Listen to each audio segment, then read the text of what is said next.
You are looking live at the nation's capital right now. News that the Supreme Court justices could overturn Roe v. Wade has political leaders and demonstrators scrambling.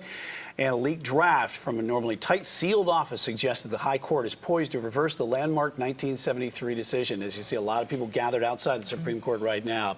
Well, abortion rights have been making headlines for a while now, with more southern states issuing tighter restrictions. And if Roe v. Wade is overturned, more changes could be coming.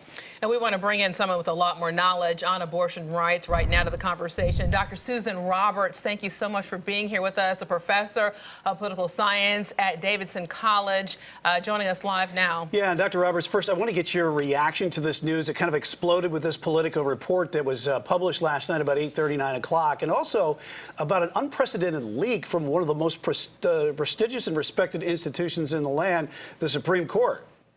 Well, I find the leak shocking. I don't find the inroads that Republicans and conservatives are making to Roe. I don't find that so shocking, but I think that it is unprecedented. It is dramatic, and fingers are being pointed either way. Was it a liberal clerk, a conservative clerk? We'll find out. Justice Roberts will make sure we find out.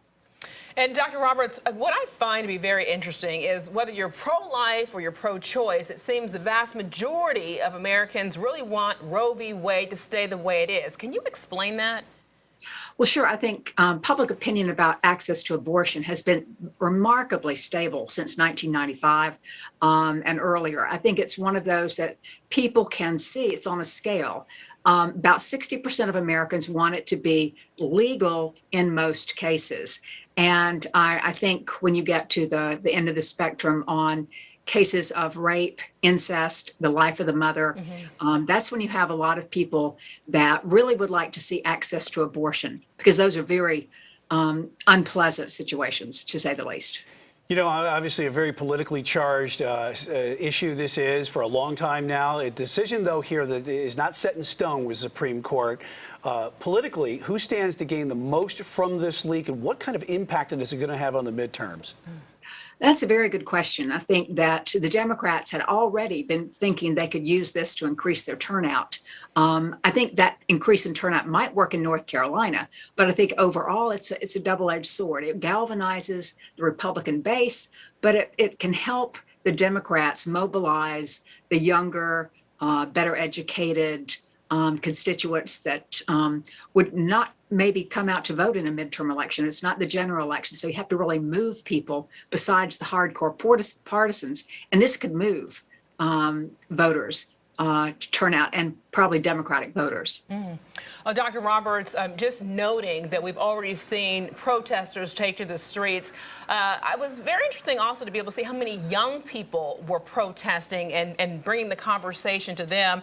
I kind of wanted you to talk about that a little bit, and also what could overturning Roe v. Wade mean for North Carolina?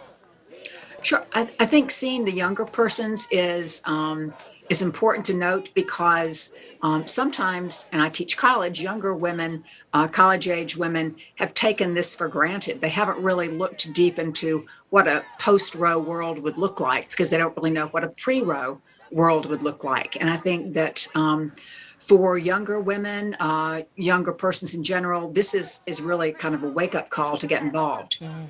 Yeah, it seems like a lot of people are going to be activated. They're certainly motivated by this on either side. And one of the things, too, is that in the opinion that was written by Justice Alito, that it seemed to hint on that some of the other cases might be in jeopardy as well that he was talking about. Can you elaborate on that a little bit? Well, he did. Well, we think it's Alito, but there was criticism, just dismissal of Casey, as there was of Roe. And a lot of persons around the country are thinking about 14th Amendment freedoms and what this might mean. Because one of the things that the draft opinion focused on was the lack of really grounding in text and history. And it really made the decision, they said this is a moral question and not really a legal question. Dr. Roberts, I know that you are a political science professor at Davidson. You didn't get into the classroom today, but what are you anticipating that your students are going to ask you? Well, I think they're going to really ask questions about how could this happen? I don't think they mean how could this happen in terms of a leaked document. I think they mean how can this happen? And I think maybe they just haven't been paying attention, because this was almost a perfect storm for pro-life activists. Judicial confirmations, wins across the country in state legislatures, and interest groups that were really being both incremental and accelerated, all the heartbeat legislation. So it was going on. And for them to be shocked or surprised, I'll explain it to them tomorrow. But I think that they may not have realized the whole landscape of what goes into an access to abortion decision. It's not just the court.